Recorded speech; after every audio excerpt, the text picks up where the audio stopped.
Alright, so getting into the D-Rose documentary, just dropped last night. Some personal moments in the documentary. I haven't personally seen it yet. Chris, you say you haven't seen it. So you not only saw it, but you know you seen it live in real time before it was even a documentary. So what's some of the standout moments for you? I guess for me more so it's just like reminiscing. It was like, cause you know, being through those things, remember his game 1 versus Boston, his rookie year in the playoffs, and then them actually going through the day-to-day process of him getting to the point of having 39 points or 36 points in his first playoff game against Boston. The moments with his mom, when his son was born, you know, those type of things that for me it's just like, damn, so much time has passed, but it's like, man, that was all great memories though. Okay. Yeah. Okay, so what's your, out of everything, everybody at Hoop, they dream is to go to the league. Yeah. You know what I'm saying? And you was at a point where y'all was, you seen it all. You know what I'm saying? So what's your biggest misconception or like the thing that surprised you the most about the NBA that you was just like, I never would expect it to be like this. You know what I'm saying? I never could have saw that. I mean, with him, it was just like how much of an impact he had. You know what I mean? Like, I've been with this nigga since 2nd grade. So I even seen the 7th grade blow up, the 8th grade blow up, you know, locally, because I was just telling you off air. You know, he was really like a locally known dude, almost up until us being like sophomores in high school. Right. You know, and then going on that summer tour with AAU, him really exploding. So all of those things for me, man, just being able to sit there and watch him and see everything, like them all huge moments for me. Okay. Yeah. So for everybody, we always Shit, you was there too. I mean, I was in, like, look, for me though, it was crazy for me because it was just one of the things where, you know, I'm going to the game. Yeah. I'm seeing like, man, D-Rose, he only scored 16. It looked like the easiest fucking 16 points I ever seen, but it was never like, I mean, into the playoff games, it was never like nothing crazy, almost like he was in cruise control all the time. But even though you knew he was cold, the NBA, I might look at him like this the best hoop I ever seen, but still the NBA is so far-fetched, bro. You feel me? So I never thought, it never connected to me that he might even go to the NBA, let alone be number 1. And I went to every game and still felt that way. So when I seen him on the cover of ESPN magazine with the Memphis jersey, I remember when my homie showed me this shit, I'm like, get the fuck out of here. Like, for real, number 1 in the nation? Like, this nigga going pro? Nah, it was explosive, bro. And then, even, like I said before, when you see something that look crazy, but you see it every day, it become normal to you. But it never felt that way, like going from ESPN magazine, watching him at Memphis, to number 1 in the draft, to rookie year, the MVP. It still was amazing every time, bro. Even him dropping 50 with the Timberwolves, it's still like, you know what I'm saying? So was you, I mean, you was there the whole time for real. So was it, like, you seeing this talent, did it still shock you that he went that far, or was it just like you knew? You know what I'm saying? I ain't gonna say I knew, but you can see it though. You feel me? Like, motherfucker know you in the 4th grade, 5th grade, you can't even get on the court. But he playing with the high school niggas. You know what I mean? Like, they like, I got a little pool. You feel me? So, again, motherfuckers from my hood, nobody knew the league, nobody knew MVP, nobody knew rookie of the year, nobody knew any of that type of shit. But everybody knew, like, if he stayed on the right track, if anybody had a chance, it was this little yellow motherfucker that was up here in the park. You feel me? But a thing I'll tell you about this, though, why I say I knew with him, is, bro, we was in 6th grade. We won a 6th grade city championship, you feel me? We used to have practice at 7:30 in the morning. Right. He lived on 73rd and Pulaine. I lived on 72nd and Marshfield. Our school was on 73rd and Horn. Right. That's like 10, 11 blocks away. So every morning we'd meet up, everybody walked to school together for practice. But he couldn't even practice, his right arm was broken. Right. But still, 6:30 that morning, we getting ready to go to practice. He didn't, in the snow, bro, he didn't shovel the box out in the snow. And he out there bitch shooting left-hand jump shots. You feel me? At 6:30 in the morning in the winter. Dedication. We up there, we down there late getting up to go to practice. Right. You feel me? But he just always had that separated. No matter how good our team was, he was always a step ahead, bro, because he sacrificed so much shit. Yeah, so his love for it was just on it was unreal. His drive, though, that nigga just wanted to save his mama, you feel me? So it was bad. That's what that was. So he had a reason why. That was on another level. Yeah. Understood. So basically, you feel like he knew from the beginning that he was gonna make it this far. Did you feel like he knew? Bro, my man, we was in Beasley. My man used to be like, listen, LeBron was in high school. Feel me? We was trying to get to LeBron. LeBron used to play in the Adidas. Right. It's before Pooh was Adidas, any of that shit. LeBron used to play in the pro models at St. Vincent, St. Mary. They was gold and green like our Beasley colors. Right. So Pooh like, man, we gotta get them bitches. You feel me? Right. We talking to the coach, we trying to get them. But when we did get him, bro, he went from we gotta get them shoes to like, bro, I gotta play against Bron. When Bron got selected and went to the NBA draft, he like, bro, I gotta play against Bron. That's all he said. I gotta play against Bron. So you know what I mean? Like just that, though. Like nobody knew what was happening, but whatever the fuck was going on to do, mind in his heart, he didn't see shit, but tunnel vision of what he was not like I want to be like him. I want to play against him. No, we lose to OJ Mayo in Vegas on the bullshit call, foul, 3-point play, 4-point play. I'm sorry. Right. Pooh foul OJ Mayo. My man jumped with his hands behind him. They called the foul. My man, we lose by 1 point. He cried for the whole day because he was so mad. OJ Mayo was ranked #1 in the country. Right. So he was like, I'm coming for them. So I'm just telling you all these stories because this is what type of dude he is. Right. Like, with this basketball shit, he 100%, 110% all work with it. You know, and he always been that way. Absolutely. Yeah. So I think for a lot of people in Chicago, we just love Derrick Rose. Yeah. Definitely. Like, Poster boy. So he's like the bite. Like I went to college with a bunch of dudes from St. Louis. They indifferent. Like, he was good. He wasn't like, nah, Derrick Rose. Yeah. That's my favorite player. That's that Jabari shit. I don't know what y'all talking about. Exactly. Like we ain't care about none of that shit. So for us, we know what. For a lot of fans, it's what could have happened. Without the injury. And I heard him say something like, I don't even think about that. You know what I'm saying? But for a lot of people just who love Derrick Rose, it's just like, man, fuck Steph Curry. This was, you know what I'm saying? Fuck Kyrie, fuck all of them. He, like, without if this didn't happen, he was going to be the best. Yeah. So it's kind of up in the air to a lot of people what his legacy is. Yeah. Because you knew he was going to be a Hall of Fame player, youngest MVP ever, Rookie of the Year, just a dominant force. Getting them back you know what I'm saying? Even coming back from the injury with the clutch shots he was hitting against Cleveland in the playoffs. So what is his legacy to you? Okay. So before I answer, I want you to ask me one more time. But yesterday, I was at the premiere yesterday. Okay. And I was with Coach Calipari and Tom Thibodeau. It was us three speaking on the panel yesterday for his movie. Okay. And I'm listening to Tibbs talk about Derrick. I'm listening to Coach Calipari. Mind you, I've been around these men, but never in the environment where they was actually giving him some credit or they was speaking. It was always like, oh yeah, that's this D Rose homie type of thing. Mm-hmm. But to hear Coach Tibbs say Derrick Rose will be appreciated in Chicago the way that Patrick Ewing was appreciated in New York. It won't be until after he gone that the people of that city realize what they had. Right. To me, bro, and this not, most people are gonna say I'm biased obviously because of my relationship with him, but I'm a basketball enthusiast. Like, I love this shit.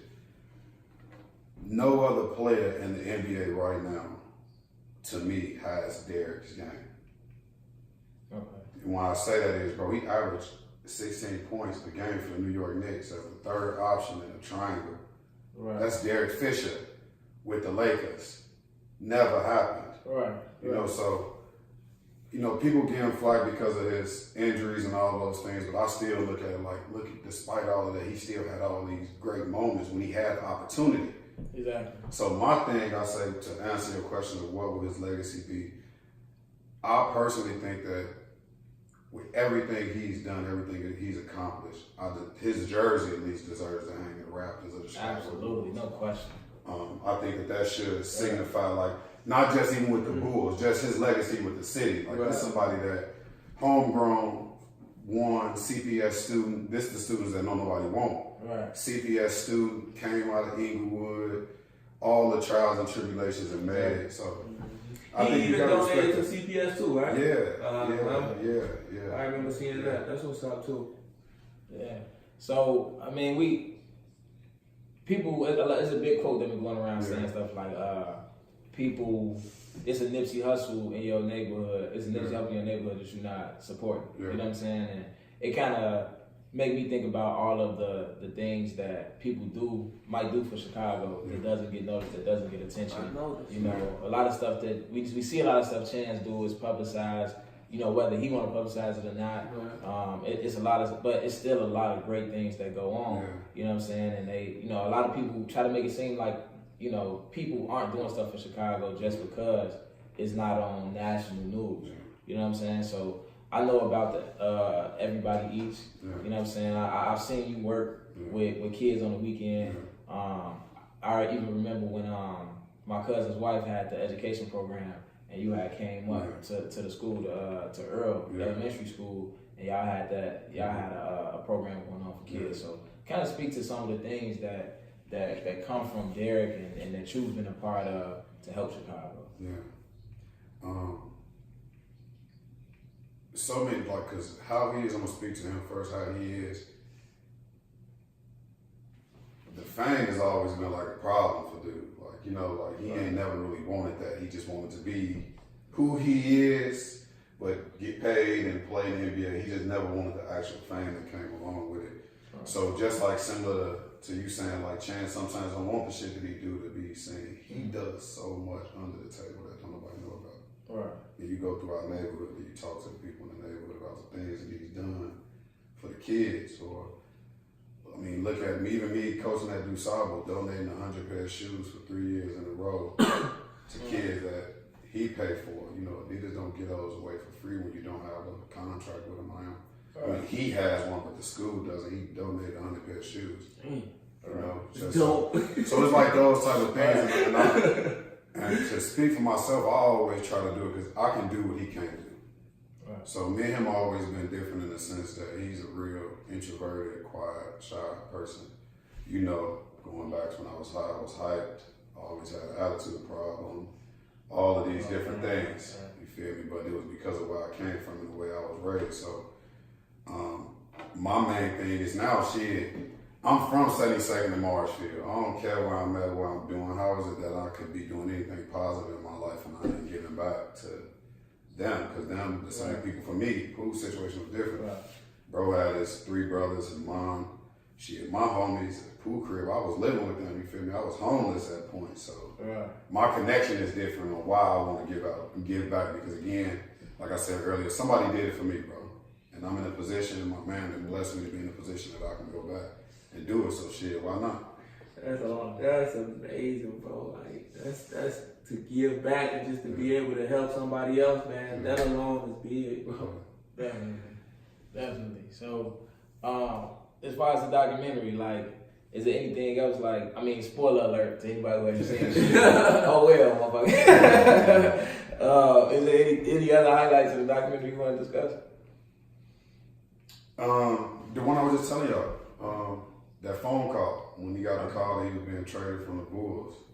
You know, because, you know, sometimes even myself as fans, we don't understand, like, these people are like, shit, they humans, they regular people. They just can play a sport, or they might have a talent that they realize, or whatever the situation may be.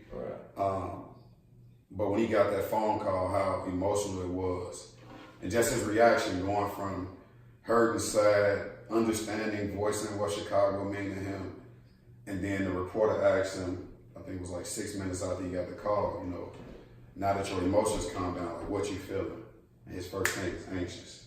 Like, I'm ready. I want to show, like, Chicago that they messed up. So that's one of the parts of the movie I think that, not spoiler alert again, that's one of the biggest moments of the documentary for me. I gotta go watch it as soon as I get home. You need to watch it. Man, when I seen he made an Instagram, because that kind of go back to you saying that him not wanting the fame, like, he never was social media at all. And when I seen the Instagram and then I seen the documentary, I was so excited, like, damn, like, but it made me wonder too, why at this point? What was that? You know what I'm saying? You know, a lot of people wait till they retire to do the documentary. More so, like, this is footage that he's had for almost 3 years now. It turned into this. Like, initially, it was just following him around. He wanted to do a movie, so we're just learning the process of what you're doing right now. Learning how to record, learning how to talk, doing all these different things. And then they had so much footage, and then the injuries, and then traded from Cleveland to Utah, released. It was just so many different storylines. Right. And then people, because he's such a huge celebrity, people want to know what the fuck he felt like, what he thought. Like, a nigga so stoic all the time. All the time. That you never know, bro. That's my man. Like, let's keep on. This is my man. Right. But he'll be sitting next to me pissed.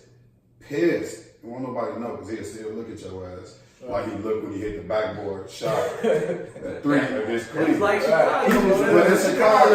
So that's that. You know what we do. Like people don't see that about him. They don't see that like that. Yeah. Alright, let's get into some of the crazy shit. Cause I know y'all done had some crazy ass times. Y'all gotta be specific. You ain't gotta say no names. Don't tell nobody and shit like that. But I mean, what's some of the crazy on the road story? Like, you know what I'm saying? Just something crazy that happened. Whether it be anything, just some wild shit that happened on the road. You started off with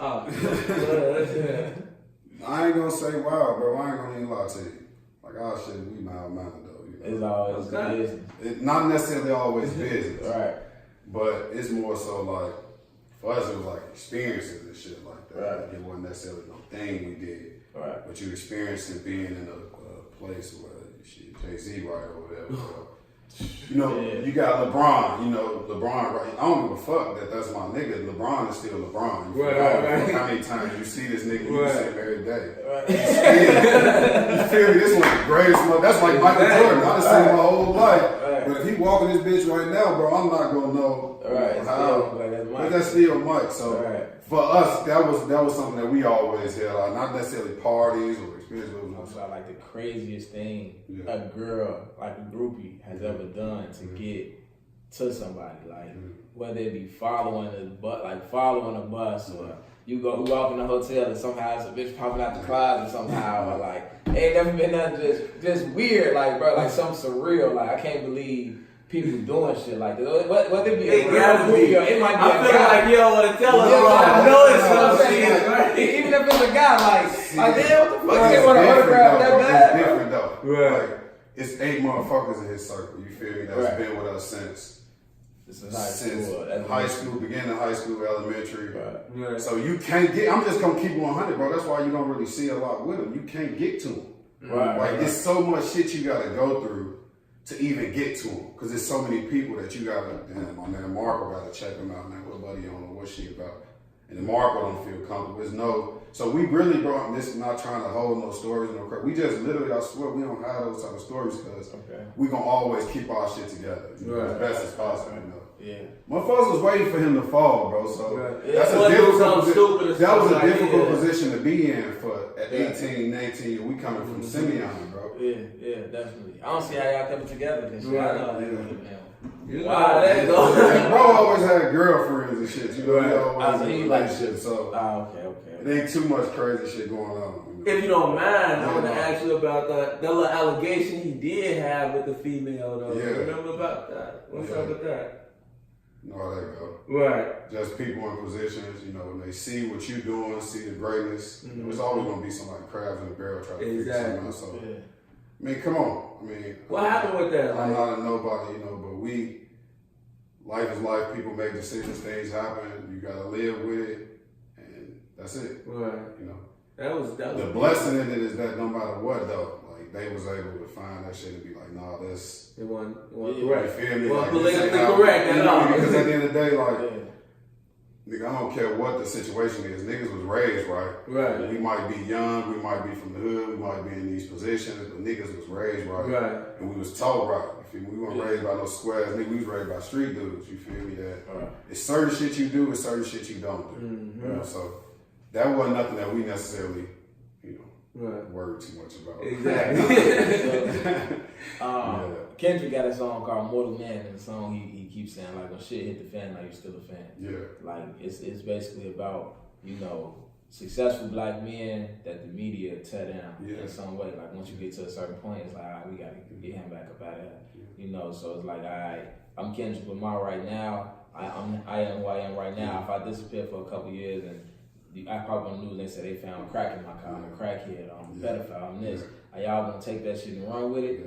Or are y'all gonna cancel me like y'all cancel everybody else immediately without any proof coming with it or whatever the case may be. So we saw a situation where they tried to tear Rose down. We see what happened with so many, whether it be, and it's, some of it might be true with other people, Cosby, Michael Jackson. We don't know, but it just seems like it's always a trend to do. And that's something I often think about with like somebody like a LeBron.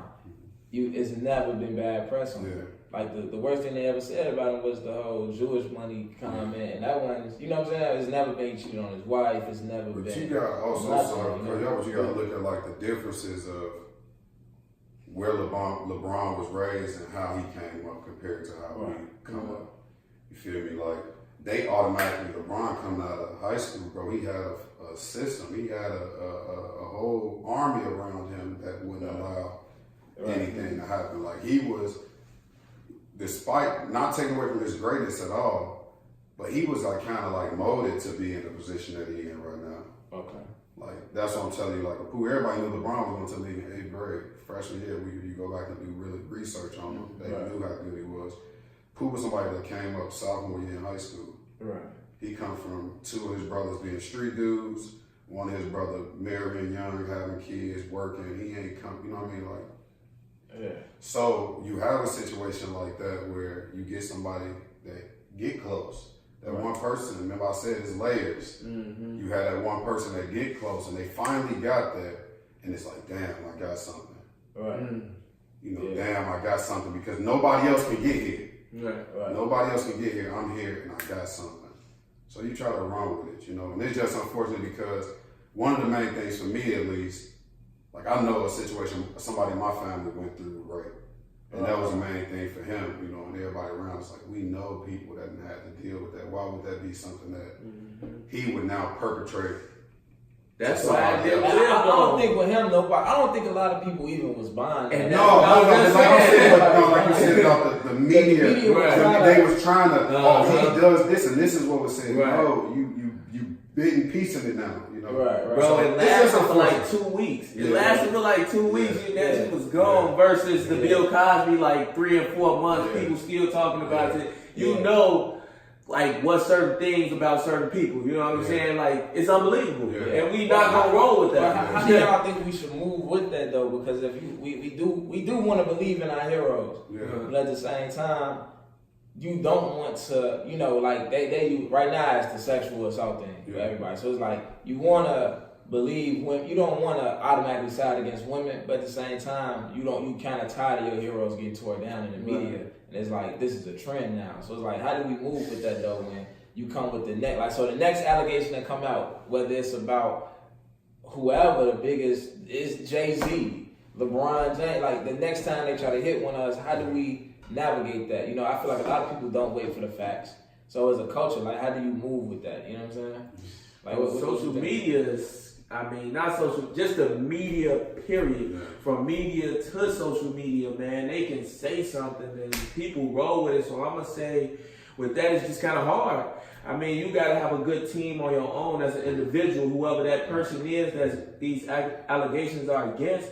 Like he said, that army, they gotta have those people like that Olivia Pope type stuff that just hop on top of that, like this is false, and just to hop on top of it. I'm pretty sure the Bill Cosby's and everybody else here, people would hop on top of it, but it was like so believable with certain people that it was no fighting it, you know what I'm saying? But like I said, if you got that army that can, defend you the way you need to be defended and especially how you present yourself, period. You know what I'm saying? I think you will win, but it's hard to win with that media. It's messed up. It's messed up though because, again, uncomfortable conversations, but this is how I think. Unfortunately, bro, like all of our leaders get caught up. Somewhere, somehow, they try to put something negative on our leaders. Right. LeBron, I love LeBron for that because nobody has been able to get anything on him. But I look at it from a standpoint, bro, like the same thing that they're accusing some of our black leaders of, right or wrong, whether they doing it or not. I'm not choosing sides. Mm-hmm. If they did it, they bogus as fuck. Like there's no way around it. Right. But you got white men, bro.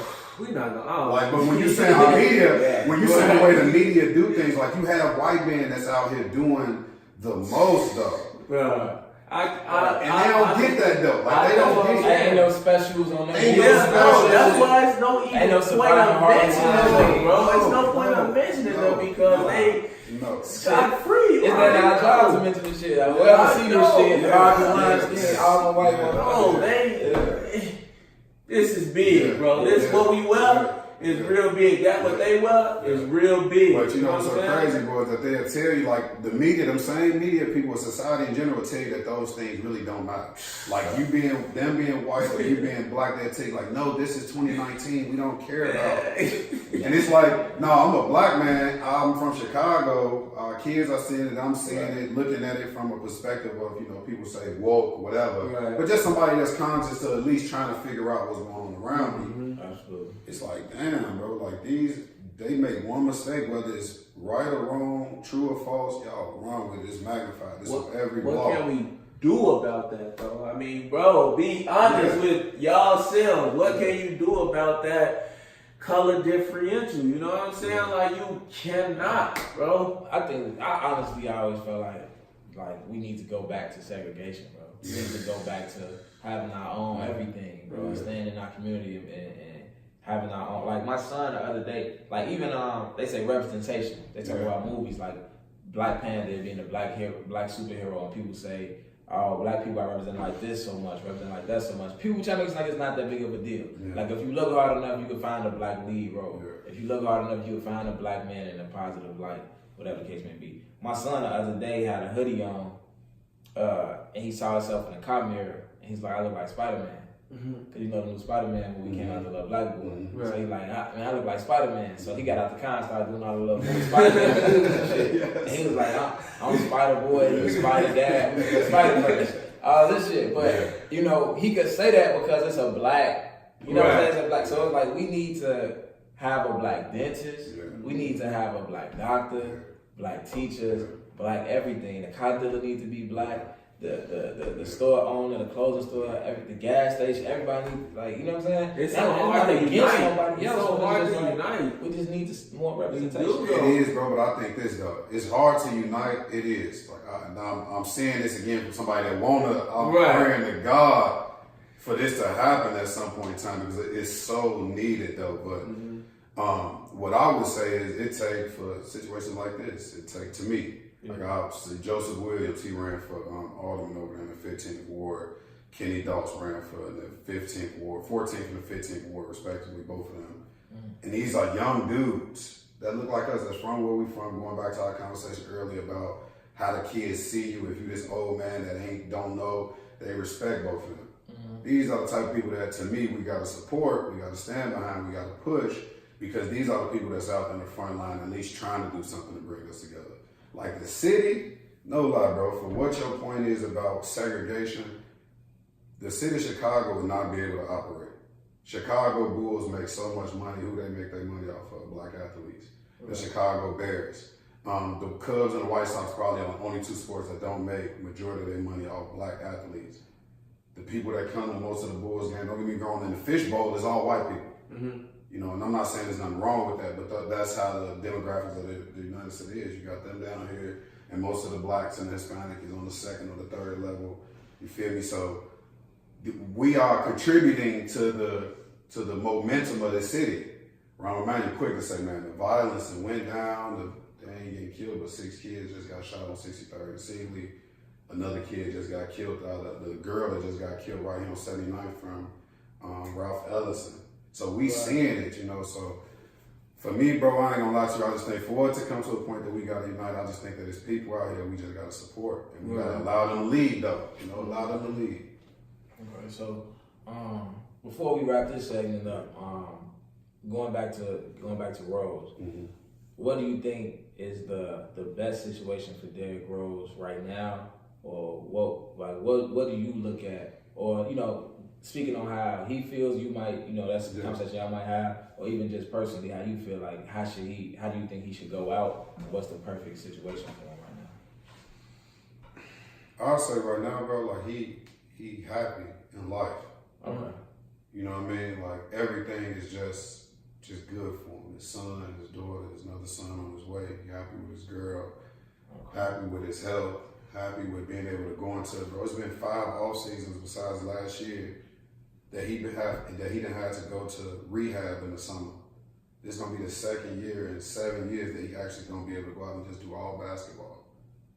That's why he came back shooting the ball better this year. That's why he played a little bit better, because he had a summer to focus on basketball and not, damn, let me get my knees stronger. Right. Let me get these things stronger. So I would say my ideal position and situation for him is if Minnesota, that's where he happy at, and if they willing to bring him back, I would love to see him back there, because he's just in such a good place, though. Okay. What's up? Okay. It was like rumors about Chicago, like him wanting to come back to Chicago wanting him. I love it. Truth to that. I mean, I would love it. Right. I mean, I can't say. Did he move out there? Where? To Minnesota? I mean, whenever he played for a team, he ran a place in an actual state, but his home base is still here, you know. So yeah. I don't know, man. If he had the opportunity, bro, I ain't gonna lie though. You know that'll feel good though. Chicago, we can use that too. But when he left though, bro, I ain't gonna even lie. That shit hurt me, you know, when he left. Yeah. And what do you think about? It was just a post out about Walt Lemon Jr. Yeah. And about how he idolized Rose. He won another 25. And like he kind of on the highlights they were showing, he kind of moved like him. I know we was just saying like nobody got Rose game. I feel like he's trying to emulate that. What you think about him as a player overall? Bro, I never watch highlights. Tell you this, I never watch highlights. I hate when people show me highlight videos because again, I'm a coach and I love basketball, so I want to see raw. My nigga, how many defensive mistakes? How many blockouts did you miss? How many times did you know what I mean? Like that type of shit.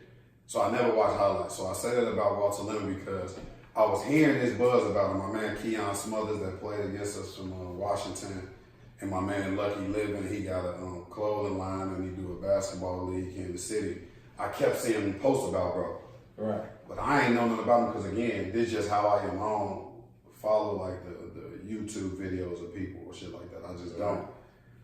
So I really haven't never seen him. I just heard a lot about him. Okay. But like a month ago, right when he got called up to the Bulls, bro, that was my first time actually seeing him play. Yeah. I hit Keon up. Like, bro, he really like, you would look at him and be like, damn, that's cool. Like, no bullshit. Right. Like, dude really studied this nigga game. Right. It really got that shit though. Like, the nigga Walter Lemon got that shit. Right. And it's just certain, he got his own swag to it, but you just see them certain things. It's like, damn, okay, I know where he got that from. Exactly. But he nice though. Okay. He nice.